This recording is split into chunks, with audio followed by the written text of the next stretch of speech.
Radhe Radhe everyone, आपके अपने YouTube channel पर आपका स्वागत है। फ्रेंड्स, कार्तिक का पावन महीना शुरू होने वाला है और हमारे शास्त्रों में कार्तिक स्नान का बहुत अधिक महत्व बताया गया है। माना जाता है कि कार्तिक महीने में किए गए स्नान, दान, तप और पूजा पाठ का अनंत गुना फल हमें प्राप्त होता है।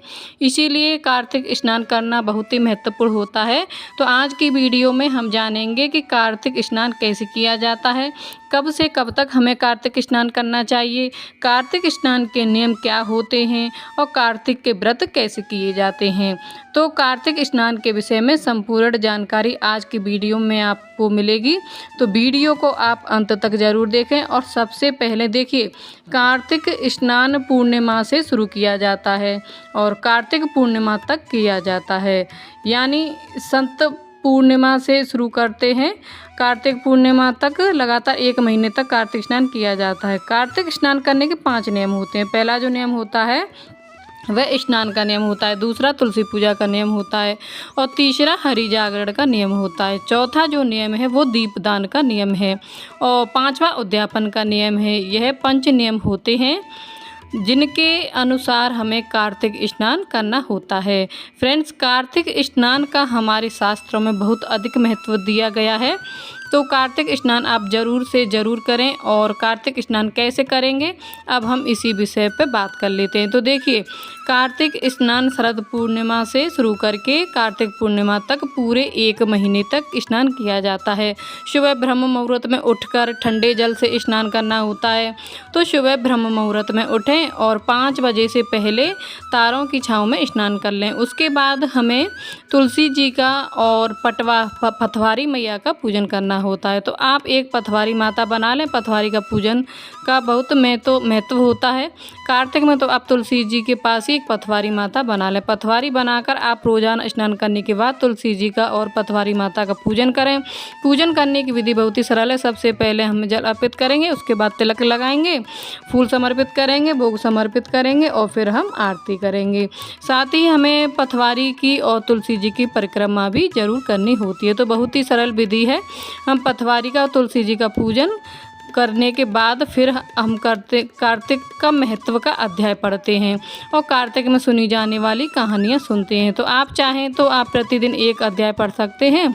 साथ ही बहुत सारी कहानियाँ हैं जो कार्तिक स्नान में सुनी जाती हैं। वो सभी कहानियाँ आपको मैं अपने चैनल पर ज़रूर से ही दूंगी आगे की वीडियो में। तो आप वहाँ से कहानियाँ अवश्य सुनना। अध्याय पढ़ने के बाद या कहानी सुनने के बाद आप हरि का जागरण करें, यानी भगवान श्री हरि के भगवान ज़रूर जागरण करें। तो आप 2-5 भजन अवश्य गाएं, 7 भजन अवश्य गाएं, संध्या पूजन करें।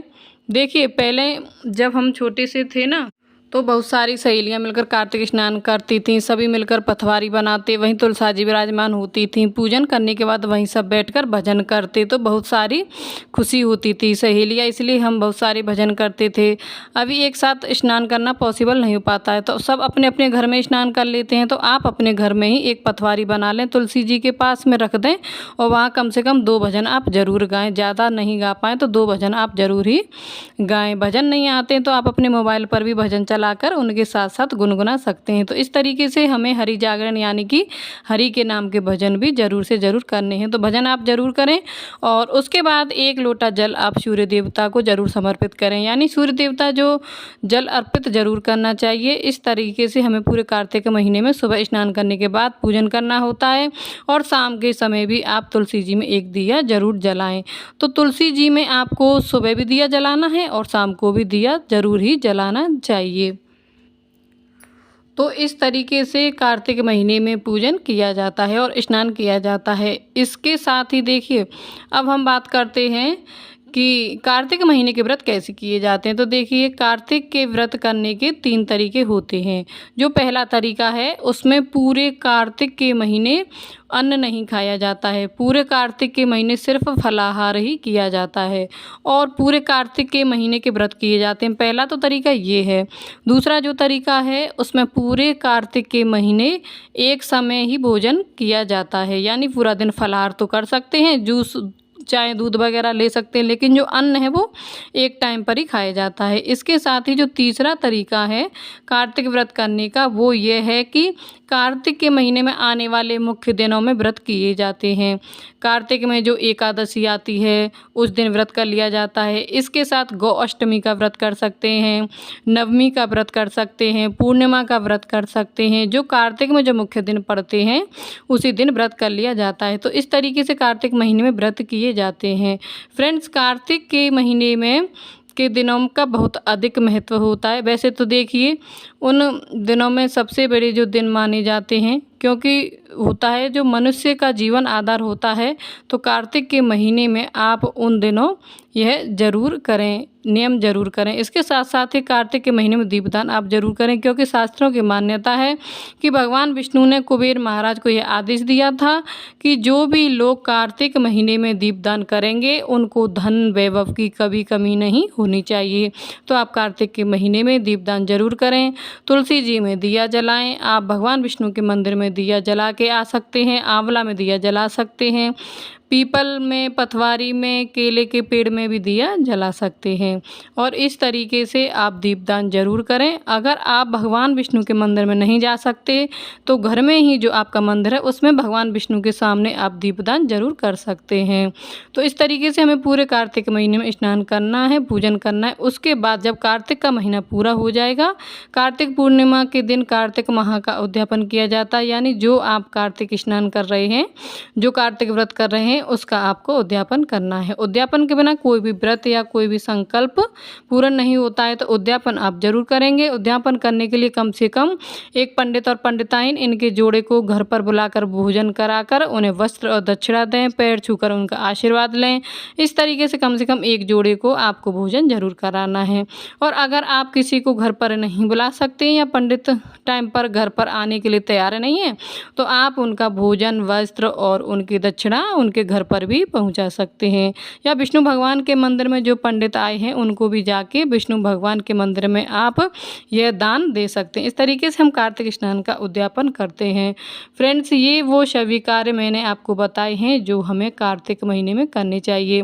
इसके साथ ही अब हम बात कर लेते हैं कि कौन से वो कार्य हैं जो हमें कार्तिक महीने में नहीं करने चाहिए।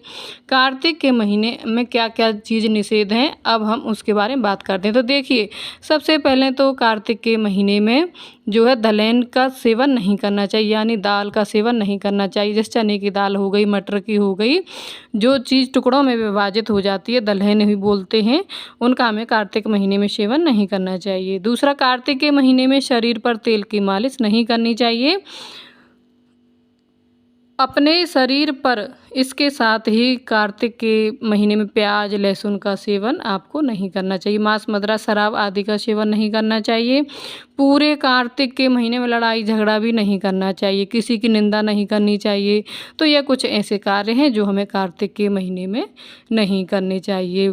इसके साथ ही मान्यता है कि कार्तिक स्नान के दौरान हमें ज़मीन पर सोना चाहिए, बेड या चारपाई वगैरह पर नहीं सोना चाहिए। लेकिन आज की जो लाइफ स्टाइल है उसके अनुसार ज़मीन पर सोना सभी के लिए पॉसिबल नहीं हो पाता है।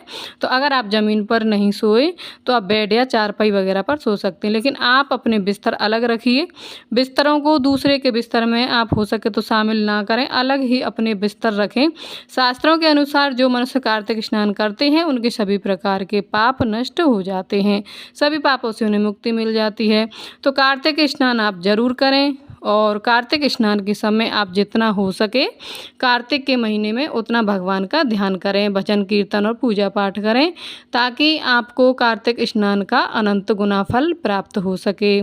थोड़ा बहुत दान भी आप जरूर करें, लेकिन किसी को देखा देखी दान ना करें। जितनी आपकी सामर्थ्य है, जितने आप सक्षम हैं, उसी के अनुसार आप दान करें। और तुलसी जी और पथवारी का पूजन करें। तो यह थी जानकारी जो मैंने आपके साथ शेयर की है। और यहाँ मैंने बनाई है तुलसी की मंजरी की माला, क्योंकि कल है पापाकुंशा एकादशी। तो यह मैंने 108 मंजरी की माला बनाकर आपके साथ शेयर की है। इसको मैं कल चढ़ाऊँगी द्वारकाधीश भगवान के मंदिर में। तो इसको मैं इस तरीके से कपड़े में लपेट कर फ्रीज में रख दूँगी, जिससे ये कल तक ख़राब ना होगी। तो ये थे कार्तिक स्नान से जुड़े हुए नियम जो मैंने आपको इस वीडियो में बताए हैं। वीडियो अच्छी लगी है तो लाइक करें, शेयर ज़रूर करें और कमेंट अवश्य ही करें। कमेंट करने से मुझे मोटिवेशन मिलता है। और अगर आपने अभी तक मेरे चैनल को सब्सक्राइब नहीं किया है तो चैनल को सब्सक्राइब कर लें और बेल आइकन को प्रेस कर दें, ताकि हम महिलाएं घर में पूजा पाठ त्यौहार कैसे मनाती हैं यह जानकारी आपको सबसे पहले मिल सके।